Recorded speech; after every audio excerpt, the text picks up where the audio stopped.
दोस्तों natures love and care में आपका स्वागत है। दोस्तों आज आपको मैं ऐसे पौधे के बारे में बताने जा रही हूँ जिसके फूल बिल्कुल ब्रह्म कमल की तरह होते हैं, बहुत अच्छी खुशबू होती है और गंधराज उसका नाम है।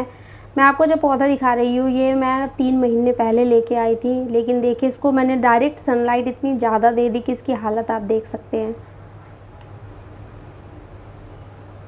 दोस्तों ये इस तरह से सूख चुका है, तो मैंने इसकी जो टहनियाँ थी उनको कट कर दिया है ताकि अब बारिश स्टार्ट हो गई है तो इसमें देखिए अब न्यू ग्रोथ, नई लीव्स आनी स्टार्ट हो गई हैं। ये अब धीरे धीरे से ग्रो करना शुरू कर रहा है, तो ये ग्रो करना शुरू कर देगा, धीरे धीरे लीव्स आ जाएगी।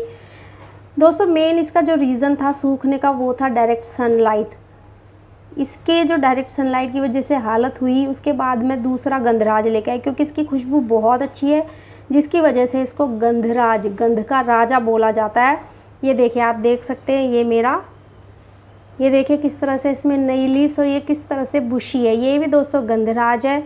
इसको मैंने इनडायरेक्ट सनलाइट दी है, इसको 6 से 8 घंटे इनडायरेक्ट सनलाइट मिलती है। आप देख सकते हैं ये मैंने खिड़की है और ये खिड़की के पास ही मैंने इसको रखा हुआ है, तो ये सबसे अच्छी लोकेशन होती है गंधराज को रखने के लिए। गर्मियों में जब हीट बहुत ज़्यादा होती है, टेम्परेचर 45-50 तक पहुंच जाता है, उस टाइम बेस्ट ऑप्शन होती है अपनी खिड़की के पास, चाहे ईस्ट में, चाहे साउथ में, चाहे वेस्ट में, किसी भी तरफ अगर आपकी बालकनी है या विंडो है उस तरफ रखिए जहाँ पे इसको हवा और इनडायरेक्ट सनलाइट मिलेगी। तो देखिएगा दोस्तों जैसे ये मेरा पौधा चमक रहा है, ये देखिए ये नया ग्रोथ है, ये लीव्स अभी आ रही है, इसमें भी ये देखिए ये अब इसमें लीव्स भी आ रही है, कलियाँ आनी भी स्टार्ट हो गई है, तो अब इसमें ये फ्लावर्स खिलने शुरू हो जाएगा। दोस्तों देखिए ये कैसे बुशी हो रखा है क्योंकि इसकी जो वीक स्टेम्स थी उनको मैंने तोड़ दिया था।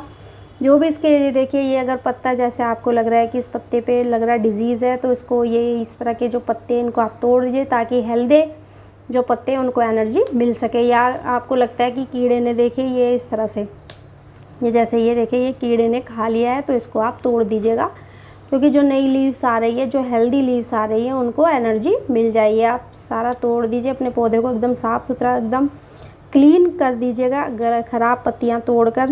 दोस्तों मेनली क्या होता है, गंधराज की जो पत्तियां हैं वो येलो होने लगती है या लटकने लगती हैं, उसका मेन रीज़न होता है कि या तो आपने पानी उसमें बहुत ज़्यादा दे दिया है या बहुत कम दिया है, क्योंकि गंधराज की जो मिट्टी है ना वो अगर हल्की सी हमेशा मॉइस्ट हल्की गीली गीली रहेगी तो वो ग्रो बहुत अच्छे से करता है। ये देखिए कैसे इसमें नई लीव्स गुच्छे में आ रही है और कितना अच्छा, ये देखने से आप देख सकते हैं कितना अच्छा लग रहा है ये। उसी तरफ ये दूसरे की हालत आप देख लीजिए जिसको मैंने डायरेक्ट सनलाइट दे दी थी। बहुत सारी वीडियोज़ आप ऐसी देखेंगे जिसमें बोला गया है कि आप डायरेक्ट 6 से 8 घंटे डायरेक्ट सनलाइट दे सकते हैं, बट दोस्तों कोशिश कीजिएगा कि डायरेक्ट सनलाइट ना दो। ईस्ट अगर आपकी ईस्ट जगह है अपने बगीचे में, ईस्ट की तरफ आप अपने पौधे को रखें ताकि सिर्फ मॉर्निंग की जो धूप है वो मिले। वेस्ट की तरफ ना रखिएगा क्योंकि अगर ईस्ट और वेस्ट दोनों अगर धूप मिली आपके पौधे को तो उसकी हालत ये हो जाएगी गर्मियों में। सर्दियों में आप पूरा टाइम अपने पौधे को बाहर रख सकते हैं क्योंकि टेम्परेचर कम होता है और गंधराज को जो टेम्परेचर चाहिए वो चाहिए 25 to 30 डिग्री सेल्सियस। अगर इससे ज़्यादा आपने उसको दिया सनलाइट तो आपका पौधा भी मेरे पौधे की तरह इस तरह इसकी हालत ये हो जाएगी। अगर आप चाहते हैं आपके पौधे की हालत इस तरह से रहे तो आपको बस क्या करना है, जब किसी भी पौधे पे, चाहे वो गंधराज है चाहे दूसरा कोई भी पौधा है, जब वो ग्रो करता है, नई लीव्स आती है, उसमें जब नई नई कलियाँ आती हैं तो उसको न्यूट्रिशन की ज़रूरत ज़्यादा होती है। जैसे एक ग्रोइंग बच्चे को न्यूट्रिशन की ज़्यादा ज़रूरत होती है हड्डियों को मजबूत होने के लिए, सेल्स को ग्रो करने के लिए, सेम पेड़ पौधों के साथ भी है। उन्हें भी अपने ग्रोथ के लिए, कलियों के लिए, फूलों के खिलने के लिए एक्स्ट्रा न्यूट्रिशन की ज़रूरत होती है। आपको कुछ नहीं करना, सब्जी आप रोज़ बनाते हैं, आलू धोते हैं, चावल धोते हैं, दाल धोते हैं, राजमा, छोले, जो भी आप धोते हैं उसका जो धोने के बाद जो पानी बचता है, ये देखिए दोस्तों ये दाल धोने के बाद पानी बचा है, ये देखिए मैंने दाल धोया तो दाल धोने के बाद ये पानी बचा, तो आपको कुछ भी नहीं करना, बस थोड़ा थोड़ा इस पानी को, इसको रेगुलर आपको फर्टिलाइज़र से फीड करना पड़ता है। ये मैंने छाया में रख लिया है अपना पौधा। अब ये मैंने क्योंकि छाया में रखा है, इनडायरेक्ट सनलाइट में रखा है, तो हो सकता है कि अब इसमें अच्छे से तेज़ी से लीव्स आनी शुरू हो जाए, ये पौधा भी इस पौधे की तरह भर जाए।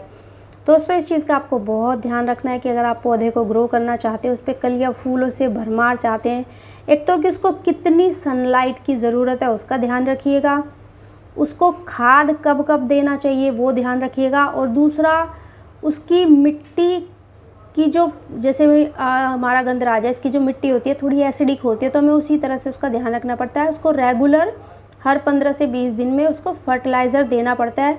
और सबसे ज़रूरी बात है दोस्तों, पानी की मात्रा। अगर पानी की मात्रा कम की तो भी इसकी पत्तियाँ एकदम ऐसे लटक जाएंगी, और नहीं अगर पानी आपने प्रॉपर दिया, पानी ज़्यादा कर दिया, ओवर वाटर कर दिया, तो भी इसकी पत्तियाँ इस तरह से लटक जाएगी और पीली पड़नी शुरू हो जाएगी, और धीरे धीरे पौधा आपका ये हाल हो जाएगा। आप देख सकते हो 3 मेन चीज़ें होती है पौधे के साथ। पहला कि सनलाइट कितनी चाहिए, डायरेक्ट इनडायरेक्ट चाहिए।